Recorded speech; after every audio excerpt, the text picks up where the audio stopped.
Me agaché un poco para esconderme detrás del asiento del copiloto. Mis rodillas se quejaron, pero aún así sonreí, apretando contra mi pecho una lata tibia llena de galletas recién horneadas. No había hecho algo tan juguetón en años. Era una sorpresa sencilla, yo escondida en el asiento trasero de su carro, lista con abrazos de cumpleaños y una caja envuelta con un listón. A ella siempre le encantaban las sorpresas. O al menos antes era así. La puerta del carro se abrió. Contuve el aliento sonriendo esperando su risa. Pero no era solo Marisol. Otra voz más ligera, más joven se unió. Entonces todavía se resiste, dijo la mujer, mientras ambas se sentaban en los asientos delanteros. Marisol suspiró con fuerza. Firmará. Es débil. Siempre lo ha sido. Mi estómago se apretó. La lata de galletas de pronto pesó demasiado. Me quedé quieta. Una vez que firme, dijo la mujer otra vez, se acabó para siempre. Y entonces Marisol se rió. No con nerviosismo, no con confusión, sino como quien disfruta de un espectáculo. Todavía cree que tiene el control, dijo Marisol, arrancando el carro. Deberías haberla visto ayer, preguntándome si necesitaba ayuda con mis impuestos. Es casi tierno. La mujer después, supe que se llamaba Jimena. Soltó una risita. Patético. La verdad ya has esperado demasiado. La casa las cuentas. Cuando todo esté a tu nombre, por fin tendrás paz. Marisol no discutió, solo manejó. El cinturón de seguridad se clavaba en mi hombro, pero apenas lo noté. Mis ojos estaban fijos en la nuca de mi hija. Su cabello estaba recogido en el mismo moño descuidado que yo le arreglaba antes de la escuela. Siempre fue tan especial. No le gustaba que estuviera muy apretado. Yo le acariciaba la cabeza cuando tenía fiebre. La cargaba cuando sus rodillas fallaban por un ataque de asma. Pensaba que la conocía. Ya ni siquiera reconocía su voz. El carro dobló por la avenida principal. Siguieron hablando sobre los papeles, los tiempos, el doctor con el que hablarían. Me quedé en silencio. Esperé hasta que estacionaron y se bajaron antes de salir del carro. Silenciosa, invisible. Y caminé el resto del camino a casa con la caja todavía en mis manos. No lloré, ni una sola vez. El cielo ya estaba tomando ese tono gris pálido que aparece antes del atardecer y caminé despacio aferrándome a la lata de galletas como si aún tuviera sentido. Pasé por vecinos que conocía por su nombre. Me saludaron, asentí. Mi boca se movió, creo que sonreí, pero por dentro algo silencioso se había roto. En casa puse las galletas en la mesa de la cocina. Olían a canela, a mantequilla. Y a los años que pasé tratando de hacer que las cosas se sintieran especiales. Miré el listón en la caja rizado, justo como a Marisol le gustaba cuando era niña. Lo dejé ahí sin tocarlo. Me senté en la mesa de la cocina y miré mis manos. Siempre han sido firmes. Estas manos han preparado lonches, firmado cheques, sostenido el suero de mi esposo cuando las enfermeras estaban ocupadas. Recordé el día que vendí mi anillo de boda, lo empeñé sin dudar para pagar lo último de la colegiatura de Marisol. Le dije que era solo un anillo viejo y nunca preguntó más. Tal vez me creyó. Luego vino el año en que las medicinas de Javier casi nos dejaron en la ruina. Tomé turnos de fin de semana en la biblioteca y dejé de ir al dentista. Marisol nunca se dio cuenta. Estaba ocupada construyendo su vida como debía ser. Cuando me pidió el préstamo para su negocio, ese que dijo que la liberaría de las cadenas corporativas, firmé el cheque sin pestañear. 50,000 pesos de mi fondo de retiro. Es tuyo, le dije. Solo prométeme que te cuidarás. Y ahora, esto no era una carga. Solo era parte del fondo, una herramienta, un nombre en un título que ella pensaba que podía arrancar fácilmente del papel. Abrí el cajón de la cocina y saqué la carpeta donde guardaba copias de los documentos de la casa, resúmenes de cuentas, pólizas de seguro.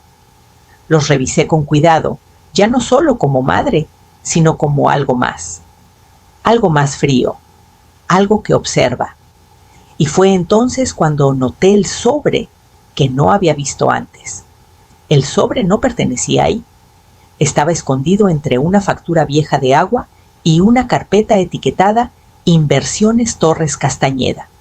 No recordaba haberlo puesto allí. Mi nombre estaba garabateado al frente con la letra de Marisol, aunque apresurada, como si no hubiera querido escribirlo.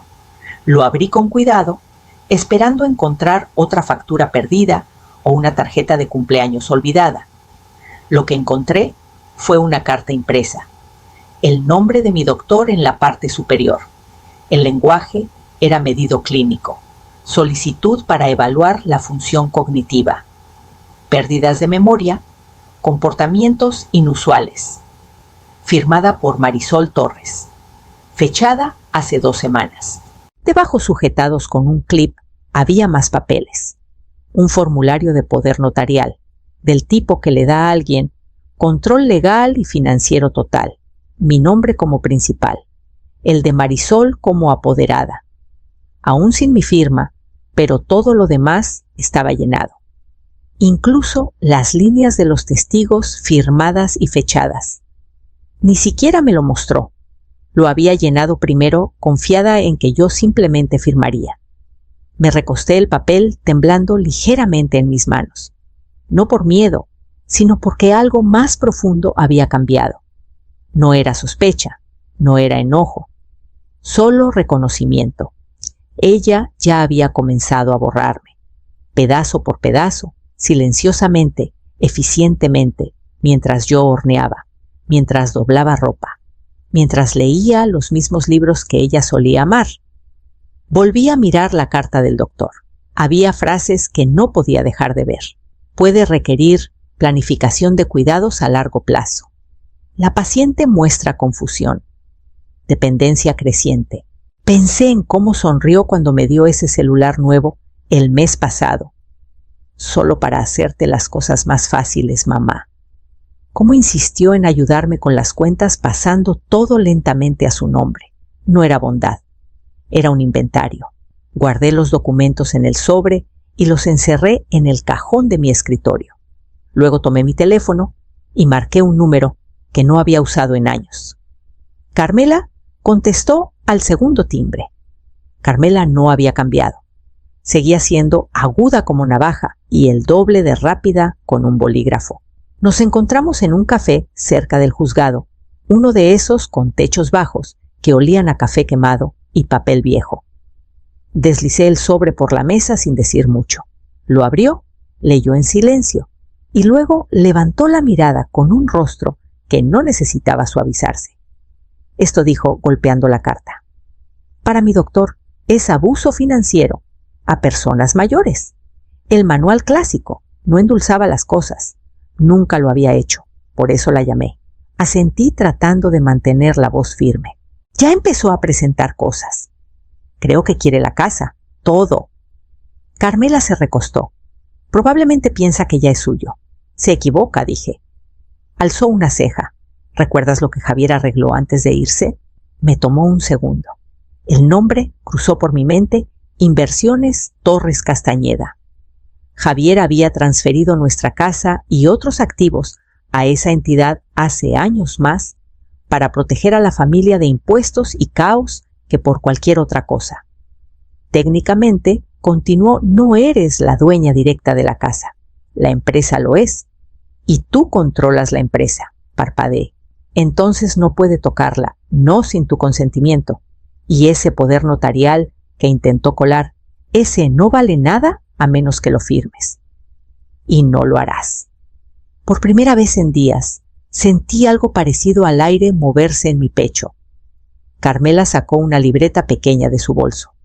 Vamos a presentar una notificación formal de preocupación. Nos adelantaremos. Si intenta algo más médico, legal, financiero, tendremos documentación. La vi escribir firme y clara. La misma mano que me ayudó a redactar propuestas para financiar la biblioteca local, cuando ambas solo tratábamos de mantenerla a flote. No sabe con quién se está metiendo, dijo Carmela suavemente. No respondí. No hacía falta. porque ahora sabía exactamente con quién estaba lidiando y exactamente qué tenía que hacer después. Empecé con su tarjeta de presentación blanca gruesa, con letras doradas en cursiva.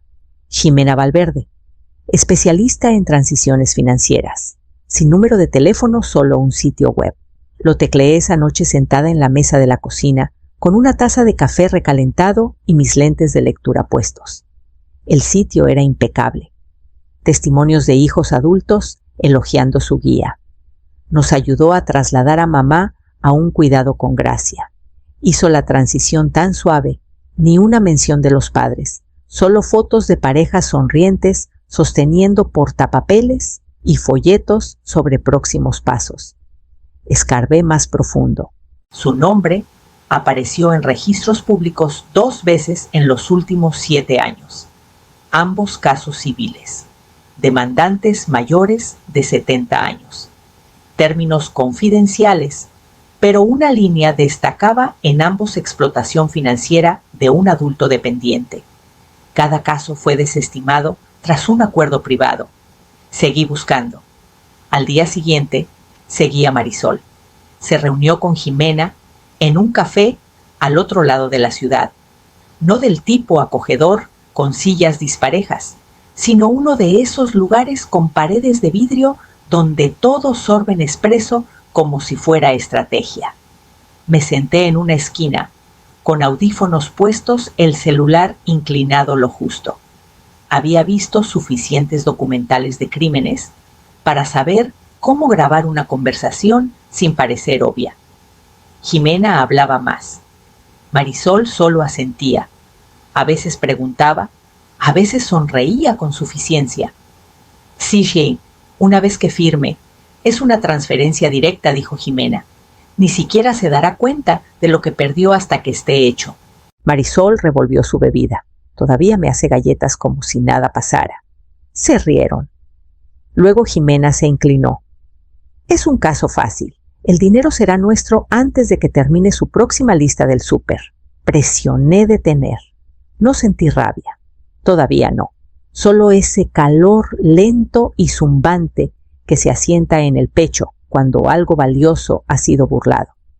Transferí el archivo a una memoria USB en cuanto llegué a casa. Hice 2 copias. Una fue para Carmela. La otra la guardé bajo mi colchón dentro del mismo sobre donde una vez guardé los dibujos de kinder de Marisol. Marisol eligió un restaurante que sabía que no me gustaba. Manteles blancos, luces tenues, meseros que rondaban. Llegó tarde, me besó la mejilla, como si no hubiera estado evitando mis llamadas, y pidió vino antes de que me sentara. Su sonrisa era puro ensayo, pero sus manos la delataban tamborileando contra una carpeta de cuero que seguía acercando a su plato. Mamá dijo abriendo la carpeta, he estado pensando en ti, en lo difícil que debe ser llevar la cuenta de las facturas, los impuestos de la casa, todo eso. Quiero quitarte ese peso de encima. Empujó un montón de papeles hacia mí. Esto hará las cosas más fáciles, solo para que pueda ayudarte a manejar todo. Tomé la primera página, frases legales, letras pequeñas, mi nombre arriba, el suyo abajo como apoderada. La miré y ella sonrió como cuando me daba tarjetas del Día de la Madre dibujadas con crayones. Es solo una precaución, dijo suavemente. Firma aquí, aquí y aquí. Dejé los papeles en la mesa y tomé mi vaso de agua. Déjame leerlos esta noche. Dije, me gusta tomarme mi tiempo. Algo cruzó por su rostro, molestia cubierta rápido con otra sonrisa. Claro, tómate tu tiempo. Terminamos el almuerzo con plática ligera. Ella pagó la cuenta, abrazándome con un brazo al despedirnos. No te estreses, mamá. Todo es por tu bien. En casa, extendí los papeles en la mesa de la cocina. Carmela llegó 10 minutos después, con el cabello recogido y los lentes de lectura colgando del cuello. Nos sentamos hombro con hombro, revisando línea por línea.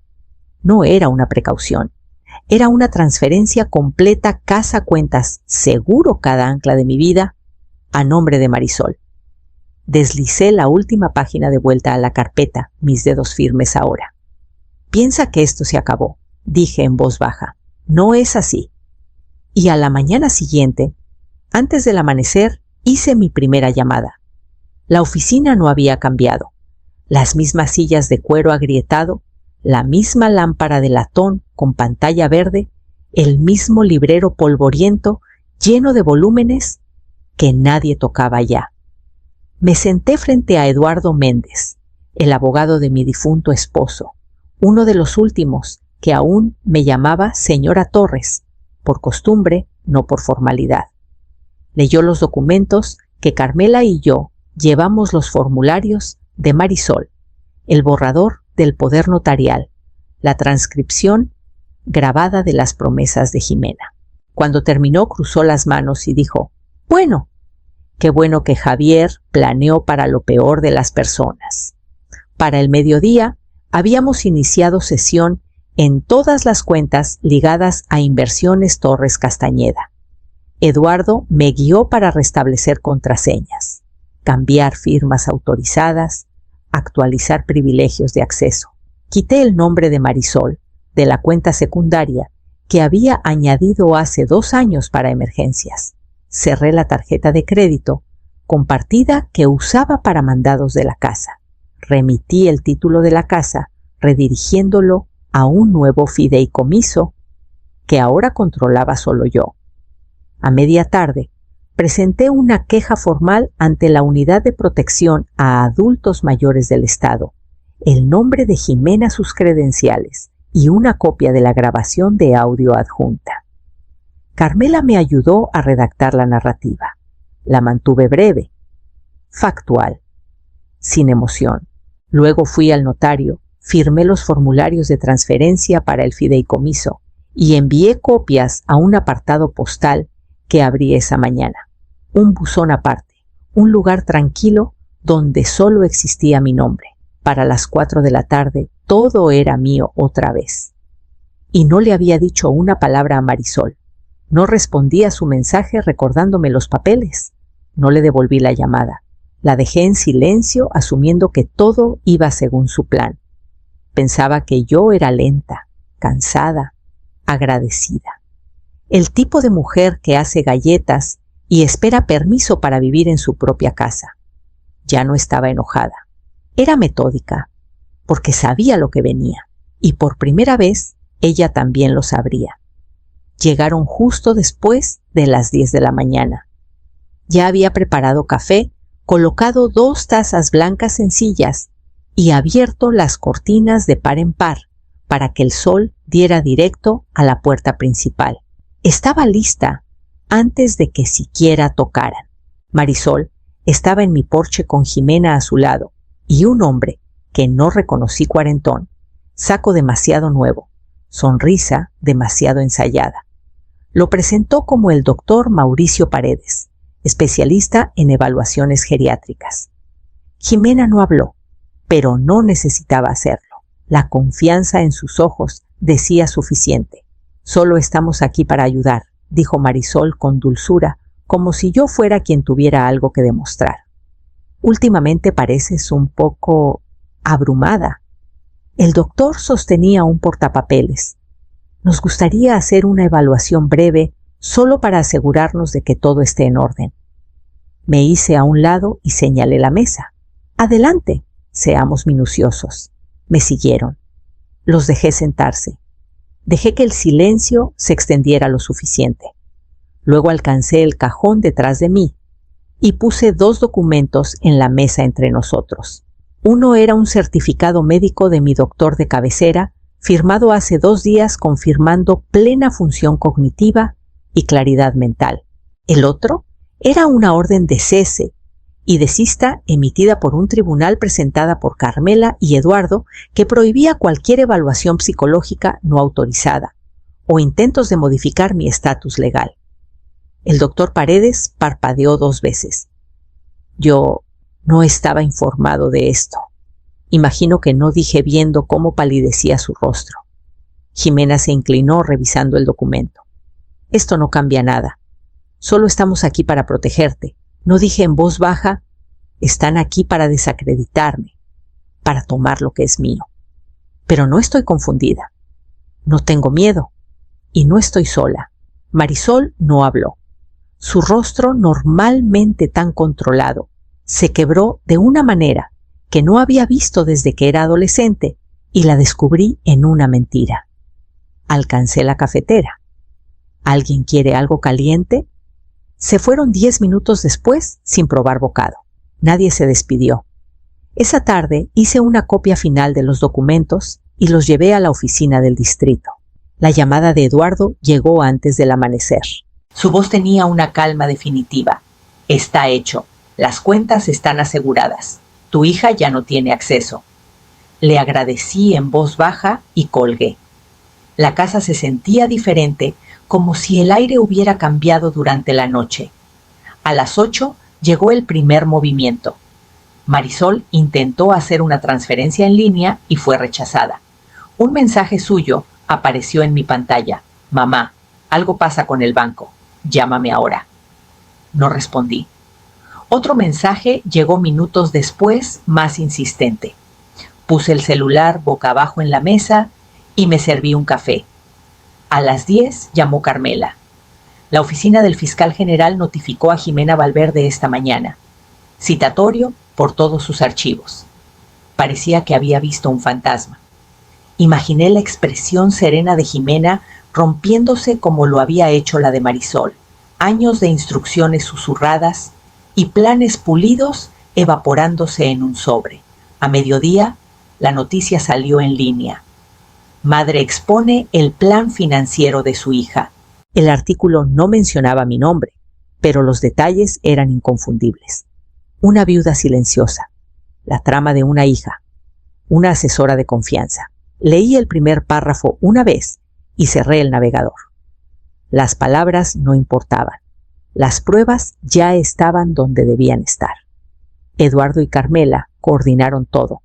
Copias de las grabaciones, estados de cuenta, cartas, declaraciones notariadas.